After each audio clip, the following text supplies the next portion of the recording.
Je suis frappé par l'extraordinaire distance avec le discours officiel, qui est un discours de management de la peur. Je dis bien un discours de management de la peur et de l'angoisse. C'est-à-dire que ce n'est pas nous qui nous sommes trompés, ce n'est pas nous qui avons dit que les masques ne servaient à rien pendant 3 mois, ce n'est pas nous qui avions pas de tests, etc. Ce n'est pas nous qui confondons, disons-le, les cas positifs et les malades, parce qu'on dit 40 000 cas, 50 000 cas, mais c'est pas les malades. C'est pas les contagieux tous. Combien? C'est pas les malades, mais il y a un lien. Il y a un lien. Sur 100. Un cas sur 100. Pardon. Quand vous montrez ces chiffres-là, il faut diviser par 100. Non, mais on est sur un taux de mortalité aujourd'hui. Non, mais j'y arrive. Quand Dr Karine Lacombe dit hors de contrôle, nous avons perdu la maîtrise de l'épidémie, etc.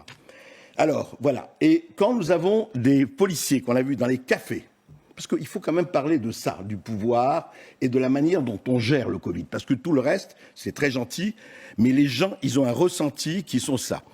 Avant-hier, samedi, un café du 11e arrondissement, les flics arrivent. Attention, harnachés, etc.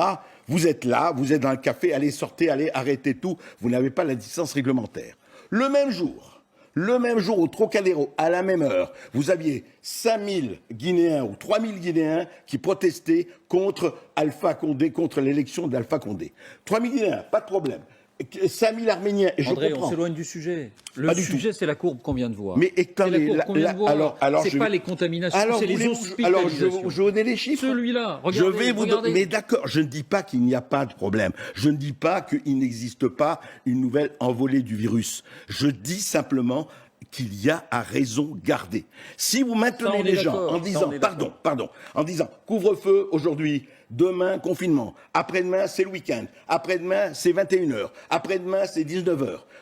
Non mais vous dites quoi aux gens? Moi je suis pas médecin.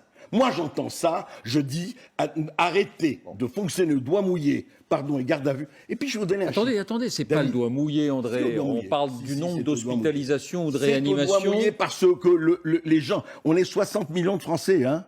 60 millions. Presque 70. Alors vous mettez tout le monde dans le même sac? Vous mettez tout le monde alors qu'on sait très bien... Et ça, on va en parler, c'est la réponse. Les réponses qu'il faut donner. Alors, on peut d'abord, pas mettre... sur le diagnostic, on peut être d'accord qu'il se passe quelque chose. Eh bien, je vais vous dire quelque chose, quand même. L'INSEE, hein, c'est pas un organe sceptique, complotiste, etc. Moi, je voudrais quand même rappeler une petite chose. Les mortalités en France, tout confondu. 2018, 411 131. 2019, 409 789. En 2020, jusqu'au 31 août, 429 100. La pandémie a passé à ce moment-là, c'était la première pandémie. Dites-moi, c'est ça la pandémie? On est en train, bien sûr que tout mort est... Mais qu'est-ce que ça veut dire? Ça veut dire qu'on est en train... Pourquoi on ne l'a pas fait en 2018? Pourquoi on ne l'a pas fait en 2019? Excusez-moi, il y a quand même une perception par les pouvoirs, je ne dis pas ce pouvoir, etc., de la manière dont on doit gérer le Covid-19 qui est catastrophique.